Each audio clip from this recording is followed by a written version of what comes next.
안녕하세요. 까칠한 담임쌤입니다. 좋아요, 구독, 알림 설정은 저에게 중요하겠지만 이 동영상을 보시는 분들이 수험생이시라면 부모님을 꼰대라고 생각하지 마시고 이 동영상을 보시는 분이 학부형님들이시라면 자녀를 세상 물정 모르는 어린이라 생각하지 마시고 동영상을 함께 시청하시고 진지하고 솔직한 대화를 나눠주시길 부탁드리겠습니다. 이번 동영상의 내용은 특정 업체 유튜버 컨설턴트를 저격하기 위해 만든 동영상이 아닙니다. 이번 동영상은 최근 4, 5년 동안 여러 가지 일로 인해서 저의 가치관에 큰 변화가 생겼고 그에 따른 저의 경험과 감정을 공유하기 위해 만든 동영상입니다. 이런 말씀을 드리면 결국 당신도 속물이 되었겠군요 라고 걱정하신 분도 계시겠지만 말씀드리기 쑥스럽지만 개인적으로는 인생을 보는 시야가 보다 넓어졌고 깊어졌다고 생각합니다. 물론 부작용이 없었던 것은 아닙니다. 지금은 많이 안정되긴 했지만 감정의 기복이 너무 심해져서 까담이 사춘기를 지나 오춘기를 경험했구나라고 회상할 정도였습니다. 어쨌든 이번 동영상은 저의 개인적 내용이 담긴 동영상이니 구체적 정보나 데이터를 원하신 분들은 스킵해도 괜찮다는 생각이 들기도 하지만 그래도 개인적으로는 여러분에게 큰 도움이 될 거라 생각하기 때문에 끝까지 저와 함께 해주시길 부탁드리겠습니다. 아울러 까담은 외부 컨설팅을 진행하지 않는 점 다시 한번 강조드립니다. 요새 유튜브에 정시 컨설팅 또는 정시 지원 가능 대학을 검색해 보시면 정말로 많은 정보를 얻으실 수 있을 겁니다. 개인적으로 너무나 고마운 일이고 인터넷의 순기능이라고 생각합니다. 잠시 옆으로 세워서 꼰대 이야기를 해보자면 2000년대 초반만 하더라도 대치동에선 여름방학, 겨울방학 시즌에 성문 종합영문법 2개월 완성반, 수학 정석 2개월 완성반과 같은 고가의 특강이 성행하고 있었습니다.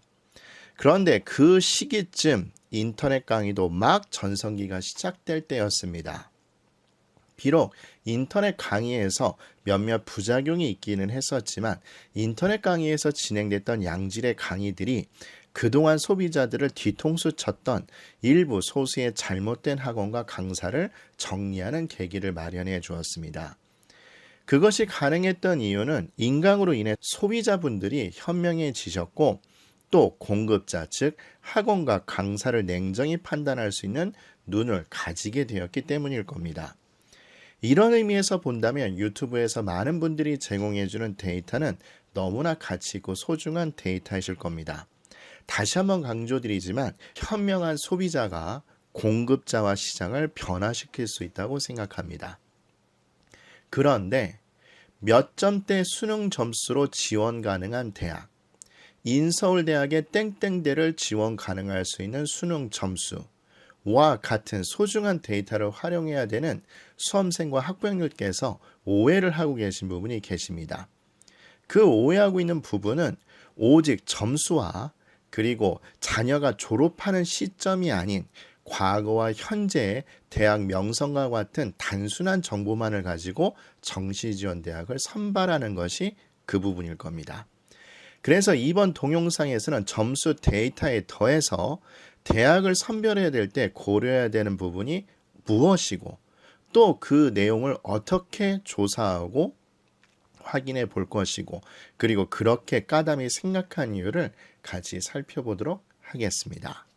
뜬금없는 이야기지만 까담은 스카이 대학 출신이 아닙니다. 그런데 공교롭게도 제가 근무하는 학원이 최상위권 학원이라서 많은 동료 선생님들께서 대부분 스카이 대학 출신이십니다. 이분들과 오랫동안 지내면서 느낀 점은 정말로 무슨 일을 하시던 그것이 공부이던 수업 준비이던 운동이든 심지어 핸드폰 오락이든지 간에 그에 대한 집중력과 근성과 집요함이 정말로 뛰어나다는 점입니다. 그런데 만약 누군가가 그렇다면 그분들과 깊은 인연을 맺고 친구로 지내고 싶으세요라고 물어본다면 저는 아마 이렇게 대답할 것 같습니다. 즉 대부분의 선생님들은 제가 너무나 좋아하고 존경하기 때문에 친구로 지내고 싶지만 극히 일부 선생님들은 그런 관계를 원하지 않습니다라고 대답을 할 것 같습니다. 당연히 짐작하시겠지만 출신 대학과 학위의 수준이 사람의 인격과 별개이기 때문일 겁니다. 그럼 갑자기 왜 스카이 대학에 대한 이야기를 까담이 꺼냈을까요? 우리가 대학을 선택할 때 대학교 네임밸류를 고려하지 않을 수 없기 때문입니다. 수업을 하다 학생들이 너무 졸려하거나 지루해하면 대학교 네임밸류에 대해서 이야기를 합니다. 먼저 저의 출신 대학을 이야기하고 제가 사회에서 경험한 스카이 대학 출신 분들의 장점들을 언급하면서 대학 네임밸류에 대해서 다소 노골적으로 제 의견을 학생들에게 이야기를 해줍니다. 얘들아, 선생이 보기에 사회에서 인정하는 대학은 스카이하고 자연계 특수목적 대학 몇 개밖에 없단다. 소위 말해서 입시시장에서 구분하는 대학교 서열은 사회에서 별다른 의미가 없다고 생각하는 게 좋을 거야. 라고 다소 충격적인 선언을 함과 동시에 그 이유를 학생들에게 설명을 해줍니다. 그리고 제 말에 약간 흥미를 느끼는 학생들에게 사회에서 일어나고 있는, 즉 스카이 대학 출신 분들을 우대하는 현상에 대해서 학생들에게 의견을 물어봅니다. 만약 학생들의 반응이 없으면 제가 제 의견을 먼저 말합니다. 얘들아, 선생님도 처음에 사회에서 스카이 대학 출신 분들을 우대해주고 성공하시는 것을 보면 사회적 평등 그리고 차별이라는 단어들이 생각이 나서 많이 배 아프고 열받았거든. 그런데 곰곰이 생각해 보니까 나한테도 분명히 스카이 대학에 갈 기회는 열려 있었지만 내가 노력을 안 해서 못 갔다는 것을 깨닫게 되었단다. 왜냐하면 쌤은 고등학교 때 유혹이 있으면 철저히 응했거든. 근데 한번 생각해봐. 스카이를 들어가신 분들한테도 분명히 전자오락이나 슬램덩크 드래곤볼 같은 유혹이 있었을 거고, 그리고 선생님처럼 분명히 응하고 싶었을 텐데 그 유혹을 다 뿌리치고 노력해서 거둔 성과가 스카이 대학이라는 결과물이었을 거야. 또 그 노력이 차후에 복리이자로 계산돼서 그분들한테 돌아간 것이라고 쌤은 생각하기 때문에 그분들이 인정받는 게 지금은 어느 정도 타당하다고 생각을 한단다. 그러니까 너희들 지금 아직 늦은 거 아니니까 우리 힘내서 지금은 힘들고 짜증나더라도 열심히 공부를 하자라고 이야기합니다. 당연히 이렇게 얘기하면 학생들은 또 짜증내. 에이, 선생님 결국 그 얘기하려고 하신 거네요. 뭐 공부하란 얘기죠? 라고 불만을 털어놓긴 하지만 분명한 것은 그 이후에 학생들의 공부 태도가 많이 바뀐다는 것입니다. 어쨌든 제 이야기에서 짐작할 수 있듯이 까담은 개인적으로 명문대를 바라보고 노력하는 자세는 바람직한 자세라고 생각합니다. 물론 명문대가 인생의 필수 카드냐? 라고 물어보신다면 아닐 수 있다고도 얘기할 수 있겠지만 그러나 가질 수 있다면 무조건 좋은 무기라고 생각합니다. 왜냐하면 비록 학생들이 지금 당장 꿈이 없다 할지라도 나중에 하고 싶은 일을 하게 되었을 때 받게 되는 엄청난 추진력을 확보할 수 있기 때문입니다. 자, 여기까지 말씀을 드리면 여러분들이 선생님, 까담은 결국 대학의 컴플렉스를 가지고 있는 학벌 지상주의자 아닌가요? 라고 불만과 분노를 느끼실 수 있을 겁니다. 만약에 그러시더라도 조금만 참고 이야기를 계속 들어주시길 부탁드리겠습니다. 우리가 수험생일 때 가장 많이 듣는 말이 아마도 얘야 지금 힘들어도 조금만 참고 힘내도록 하자. 좋은 대학만 들어가면 모든 게 다 해결될 거야 라는 말일 겁니다. 이 말은 학생 시절에 겪는 모든 스트레스와 외로움과 어려움 그리고 심지어 모든 불합리한 일들을 정당화시킬 뿐만 아니라 우리가 꿈꾸는 삶을 열어줄 맞는 키로 여기기도 했습니다. 예전이라면 가능할 수 있겠지만 그러나 현실은 어떻습니까? 입학하고 나서 처음 즐긴 MT, 동아리 활동, 축제, 그리고 유흥의 흥분이 가라앉으면 공허함과 실망이 큰 파도처럼 몰려옵니다.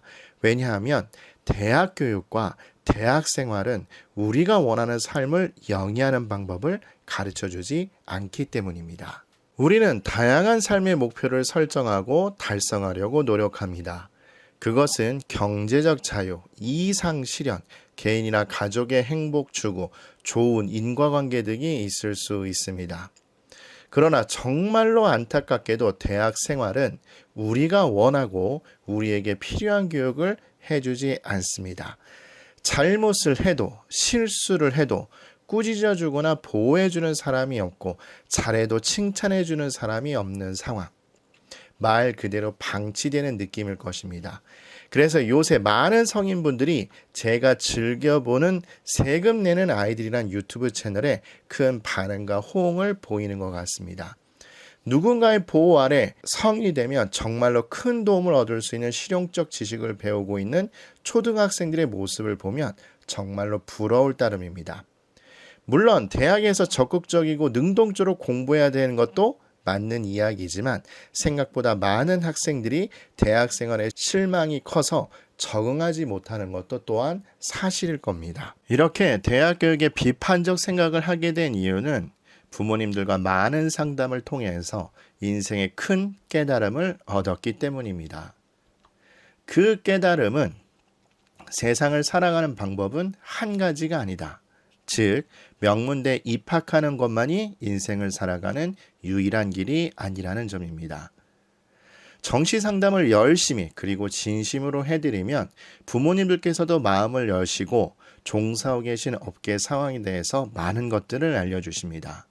어떤 분들은 객관적이고 중요한 내용들을 이야기해 주시고 어떤 분들은 본인의 성공 사례를 은근슬쩍 자랑하고 계신 분들 계십니다. 상담을 하면 할수록 정말로 재미있고 유익해서 부모님들과의 상담을 매우 좋아하며 은근슬쩍 즐기기도 합니다. 그런데 상담을 하면 할수록 부모님들께서는 몇 가지 유형들이 계시다는 것을 알게 되었습니다. 첫 번째로는 어렸을 때 매우 힘드셨는데 열심히 공부하셔서 명문대에 입학하신 다음에 전문직이 되신 분들입니다. 이분들은 직업의 안정성 그리고 고수익을 실제로 경험하셨기 때문에 자녀들도 같은 직업을 공유하고 싶은 욕망을 강하게 가지고 계십니다. 그래서 보통 학교의 명성이나 과에 민감하신 편이고 그리고 향후 졸업을 해서 전문직이나 또는 자격증을 딸 수 있는지에 대해서도 다양한 정보를 가지고 계십니다. 따라서 애석하지만 만약 자녀가 수능 성적이 좋지 않다면 삼수를 시키실 가능성도 매우 높아지시는 학부형님들 유형이십니다. 그리고 두 번째, 불우한 환경에서 성장하시긴 하셨지만 자영업이나 사업에서 성공하신 학부형님들 유형이 계십니다. 이런 분들을 만나게 되면 첫 인상부터 매우 예의 있으시긴 하시지만 친화력도 좋으시고 또 대화도 매우 즐겁게 이끌어 가시는 경우가 많습니다. 그리고 은근슬쩍 본인의 성공 사례들을 이야기해 주시고 저에게 여러 가지 돈 버는 법에 대해서 이야기를 해 주십니다. 이런 분들은 보통 상담을 진행하며 어떤 마인드나 또는 생각을 저에게 말씀해 주시냐면 내 아이가 수능을 잘 봐서 명문대를 가면 좋은데 아니면 내가 그냥 가르치겠다. 그리고 내 가업을 물려주겠다라고 생각하시는 경우들이 되게 많습니다. 이분들은 자녀들이 점수가 나오면 그냥 점수에 맞춰서 적당한 대학만 보내주면 된다라고 생각하시는 분들도 꽤 많고 또 의외로 이런 정도 대학 갈 바에는 그냥 제가 가르치시겠으나 선생님이라고 이야기하시면서 상담을 끝내시는 경우도 많습니다. 그런데 일부 학부형님들께서는 명문대 졸업생에 대해서 부정적 이미지를 갖고 계신 분들도 계십니다. 그래서 내 아이는 꼭 무조건 명문대 보내지 않겠다라고 생각하시는 분들도 은근슬쩍 많다고 보시면 될 겁니다. 그리고 세 번째로는 애시당초 태어나실 때부터 좋은 환경 속에서 태어나셔서 여유롭게 성장하신 학부형님들이 계십니다. 이런 분들과 얘기를 나눠보면 참 묘합니다. 즉 특별히 명품식이나 명품 옷이나 또는 외제차를 타시지 않음에도 불구하고 말씀이나 행동에 묘하게 여유가 넘쳐나십니다. 심지어 상담을 할 때도 선생님 저희 상담은 이 정도 하시면 될 것 같고요. 저기 밖에 부모님들 많이 계시는데 그분들하고 상담을 하시면 될 것 같습니다라고 해서 시간을 양보해 주시는 분들도 계십니다. 그래서 속으로는 이분들은 입시를 포기하셨나라고 생각을 했는데 나중에 놀러온 제자들의 얘기를 듣고 그분의 재력이 상상을 초월하다는 걸 알게 되면 그때 그러셨구나라는 것도 깨닫게 됩니다. 자, 그러면 제가 이런 경험들을 하면서 이분들이 돈을 많이 버시고 또 돈 버는 방법을 많이 알고 계셔서 부럽냐? 솔직히 안 부러운 건 아닙니다. 저도 자본주의 사회에서 살고 있기 때문에 부러운 건 맞긴 한데 이분들을 만나면서 느낀 것이 다음과 같은 공통점이 있다는 겁니다. 첫 번째 뭐냐? 대학교 교육, 전문직 갈 수 있으면 좋다. 이거는 모든 학부모님들이 인정을 하십니다. 그런데 특히 이 세 가지 부류의 부모님께서는 내가 세상을 살아가는 지식과 지혜가 있고 나는 그거를 어느 정도 통달했기 때문에 나는 내 자식을 가르칠 자신감이 있다라고 생각하시는 경우가 많았었습니다. 처음에는 허세라고 생각했는데 상담하는 연차가 쌓이면 쌓일수록 정말로 세상은 명문대 말고 다양한 살아가는 방법들이 있구나라는 것을 깨닫게 되었습니다. 그래서 제가 여러분한테 이걸 강력하게 어필하고 말씀드리고 싶은데 만약 수능 성적을 잘 받았다면 일단 먼저 칭찬드리고 싶습니다. 고3이 되셨던 재수생이 되셨던 진짜로 학업 생활을 열심히 보내셨다는 얘기가 되는 거고 또 마찬가지 주변의 유혹을 잘 뿌리치고 주관을 갖고 공부를 열심히 하셨다는 얘기가 될 겁니다. 따라서 명문대 이점을 충분히 활용하셔서 대학을 다니시면 좋을 것 같습니다. 아울러 복수 전공도 적극적으로 활용하시고 그리고 제가 썸네일에도 얘기 드렸던 것처럼 내가 진짜 하고 싶은 일을 했을 때 강한 추진력을 얻기 위해서 필요한 인적 네트워크를 만드시길 부탁드리겠습니다. 그런데 성적이 잘 나오고 내가 명문대 들어가는 점수가 됐다고 할지라도 한 가지 조심하실 게 있습니다. 즉 내가 명문대 들어갔기 때문에 이로 인해서 나에게 정말로 꽃길이 열려있는 마스터키를 얻는 것이다 라는 생각을 빨리 버리시고 세상에 대한 공부도 열심히 해보자라는 생각을 하셔야 될 겁니다. 반면에 성적이 평범하시는 분들은 제발 부탁인데 나는 인생에서 실패했어 라고 비관을 안 하셨으면 좋겠습니다. 물론 여러분들이 유치원, 초등학교, 중학교, 고등학교 그리고 재수생이라면 많은 액수의 돈을 들여서 재수학원에서 시간을 보내고 노력한 건 알고 있습니다. 그렇기 때문에 수능을 못 보게 되면 정말로 비참한 생각이 든다는 것도 이해는 하지만 다시 한번 이야기 드리지만 우리가 살아가는 길은 정말로 여러 가지입니다. 그래서 본인 스스로를 인생의 실패자라고 비관하지 마시고 그리고 처음에도 이야기 드렸던 것처럼 내 점수 때 갈 수 있는 대학을 조사하는 것도 중요하긴 하지만 단순히 현재 대학 명성보다는 앞으로 전망이 밝고 나와 적성이 맞는지에 대한 현실적 대비를 하시려는 것이 되게 중요합니다. 이것도 마찬가지 그 뒤에서 여러분에게 설명드릴 겁니다. 그리고 내가 세상을 어떻게 살아갈 것이냐 그와 관련된 정말로 중요한 공부를 열심히 하겠다는 각오가 필요할 겁니다. 자, 대단히 민감한 내용을 제가 지금까지 말씀드렸습니다. 그러면 물어봅니다. 여러분의 소신은 어떻게 정하실 건가요?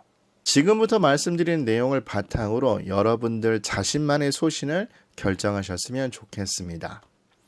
일단 정시 지원을 할 거냐 아니면 재수를 선택할 거냐 이 두 가지 중에 한 가지를 결정하셔야 될 겁니다. 그런데 재수를 선택을 하신다 할지라도 다시 한번 부탁 말씀드리지만 하나의 대학을 합격하고 하는 것이 바람직합니다.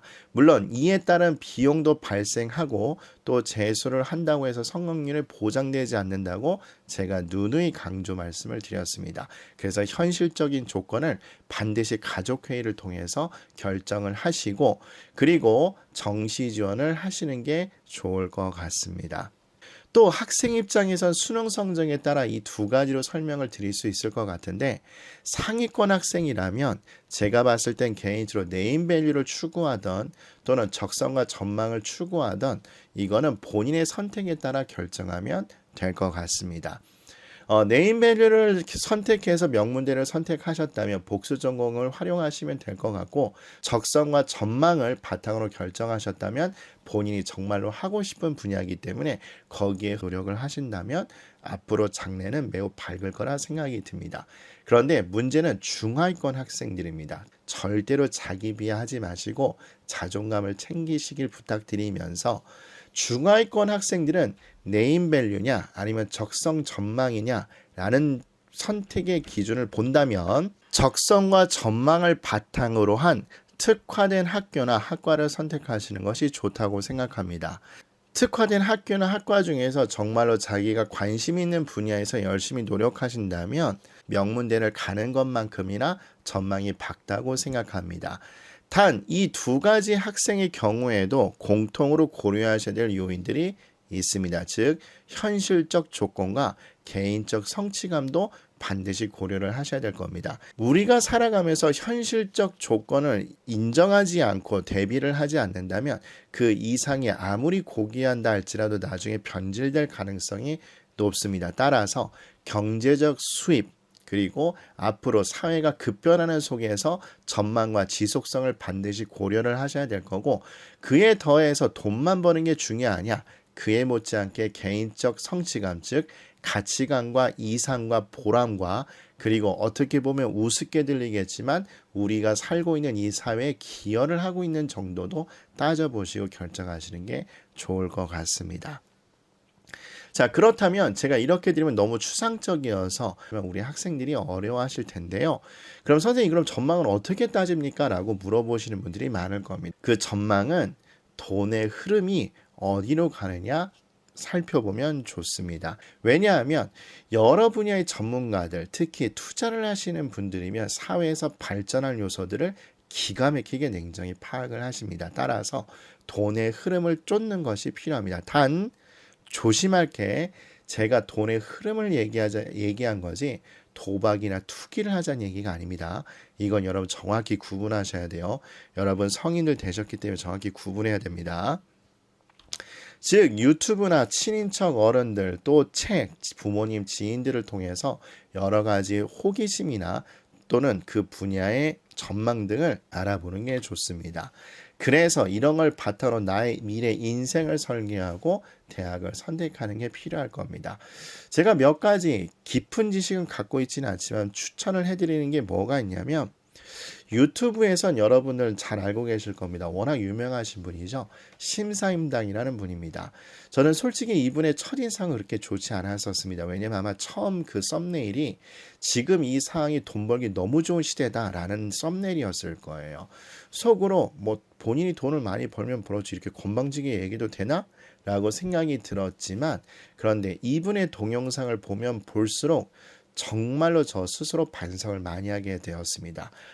결국 고등학교에서 또 기존의 재수학원에서 가르치는 것이 정말로 죽은 지식이구나라는 생각이 강하게 들었습니다. 이런 생각을 제가 갖게 된 계기는 이 동영상 시리즈였습니다. 여러분들 잘 알고 계실 건데 창업 다마고치라는 시리즈였습니다. 아마 이분이 그 심사위원의 친구분으로 알고 있는데 이분이 회사에서 퇴직을 하셔서 그냥 무지개 상황으로 계시고 계실 때 이분과 스마트 스토어를 창업을 하면서 그 사례들을 보여주었습니다. 물론 이거에 대해서도 인터넷에서 검색해보면 알겠지만 정말로 다양한 의견이 있습니다만 제가 봤을 때 보는 것만으로도 정말 큰 도움이 됩니다. 여러분이 실제 스마트 스토어를 차려서 성공할지 실패할지 진짜 별개의 얘기고 그런데 이야기를 참조해 보시는 게 좋을 겁니다. 저는 이 동영상을 보고 정말로 선생님으로서 반성을 많이 했습니다. 이분들 동영상 특히 데이터를 어떻게 분석하고 제목을 어떻게 정하고 그리고 내가 모르는 분야에서 트렌드를 어떻게 파악하는지 설명을 들었을 때 저는 정말로 감탄을 많이 했고 반성을 많이 했습니다. 그래서 학생들한테도 특히 수능 시험이 끝나고 나서도 학생들한테 꼭 한번 봐라 라고 이야기를 해줍니다. 그리고 두 번째, 이 동영상도 저에게 꽤 큰 충격을 주었습니다. 저도 나름대로 구닥다리 사람인지라 사고방식이 옛날에 고정되어 있는 경우가 많습니다. 예를 들면 저는 애사심이 대단히 큰 편입니다. 노골적으로 얘기하면 제가 받고 있는 연봉에 못해도 최소 2~3배 일은 하고 있다고 자부심을 갖고 열심히 일을 하고 있습니다. 그런데 요새 와서 느낀 건 뭐냐면 애사심과 별개로 나는 내 노후를 나름대로 준비를 하고 있어야 된다는 생각을 갖게 되었습니다. 사실 이 두 영상을 보고 나서 유튜브도 시작을 했었고 제가 재테크하는 방법을 다 다양화하기 시작했었습니다. 그리고 앞으로의 트렌드는 무엇이냐? 이걸 우리가 주린이 시리즈라고 이야기하죠. 특히 수험생분들은 조심하셔야 됩니다. 제가 무조건 주식을 해야 된다 이게 아니라 이 동영상을 보면 앞으로 사회의 전망은 어떻게 돼갈지를 정말로 잘 보여주고 있습니다. 그래서 신약, IT, 오락, 분야별 분석을 해주고 계시는데 여기 계신 분들이 정말로 탁월한 전문가들이셔서 사기꾼이 아니라 정말로 양질의 정보를 제공해 줍니다. 그러면 이런 분들의 내용을 들으면 들으실수록 아, 내가 대학에서는 어떤 걸 전공하는 게 좋겠다라는 생각이 드실 겁니다. 아울러 잘 알고 계시죠? 까리라이스라고 해서 요새 인터뷰 형식의 유튜브가 많이 활성화되어 있는데 다양한 직업군분들의 사람들이 나오셔서 이야기를 해주십니다. 우리가 평상시 궁금했던 직업군들의 사람들도 나오셔서 이야기를 해주시고 또 소위 말해서 음지에 계신 분들도 나와서 여러 가지 이야기를 해주십니다. 제가 머릿속에 기억에 남는 분들 몇 분이 계셨는데 예를 들어서 사기 도박을 하시는데 어떻게 세팅해서 사람들에게 사기를 치느냐 이런 것들도 있었는데 사실 사회 여러 단면을 아는 게 필요하다고 생각합니다. 나 막연히 이런 직업을 가질 거야 라는 것보다 예를 들어서 실제로 이런 분들도 나왔었죠. 망해가고 있는 PC방을 인수해서 어떻게 사업으로 연계시켰는지 대단히 저는 흥미롭게 봤습니다. 그래서 이러한 다양한 사업 구조들도 확인해 보시는 게 좋을 것 같고 그 다음에 여러분 알다시피 과학, IT, 테크 쪽으로 유명하신 분일 텐데 SOD라는 분이십니다. 저는 개인적으로 이분 동영상을 정말로 열심히 봅니다. 소위 말해서 국뽕코인이라고 하죠. 무턱대고 좋은 얘기만 꺼내서 하는 것이 아니라 나름대로 그 분야에 대해서 냉정히 이야기를 해주고 계십니다. 특히 자연계이신 분들은 이분의 동영상을 보고 이쪽의 현실적 어려움과 전망을 같이 보는 것도 대단히 중요하다고 생각합니다. 그리고 하나TV 아까 말씀드린 주린이 그 시리즈의 전문가분들이 대부분 하나TV 전문가분들인데 이분들도 되게 양질의 정보를 제공해주고 계시고 그리고 또 마찬가지로 요새 경제관에서 가장 유명한 유튜브 채널이 3%라는 이 채널이죠. 그래서 이런 것도 보시면 정말로 도움을 많이 받으실 겁니다. 아울러 트렌드 코리아 2021이라는 책이 있는데 이것도 한번 보시길 강추드립니다. 여러분 알다시피 제 유튜브 채널에 규모가 있으니까 이게 광고 아니라는 건 당연히 알고 계실 겁니다. 저도 한 2주 전에 구입을 해서 지금 계속해서 읽고 있는데 이 책이 좋은 점이 뭐냐면 2020년, 19년에 사회에서 일어났던 여러 가지 사례들을 전문가분들께서 국내 국외를 구분하셔서 정리를 해주고 있습니다. 그래서 내가 신문을 못 봤을 때 또는 안 봤을 때 놓칠 수 있는 여러 가지 정보들을 너무 잘 정리를 해주셨고 그리고 그 뒤에 21년도 이후에 어떻게 트렌드가 전개될지도 설명을 해주고 계십니다.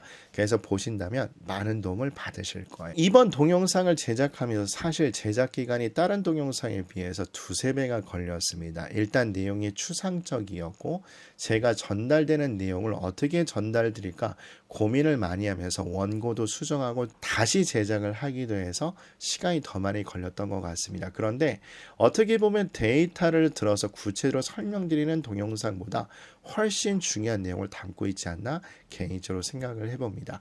여러분들 제가 건방지다고 생각하지 마시고 저의 소신이니까 열심히 들어봐 주시고 한번 음미를 진지하게 해주시길 부탁드리겠습니다. 고생 많이 하셨고 다음 동영상으로 찾아뵙도록 하겠습니다.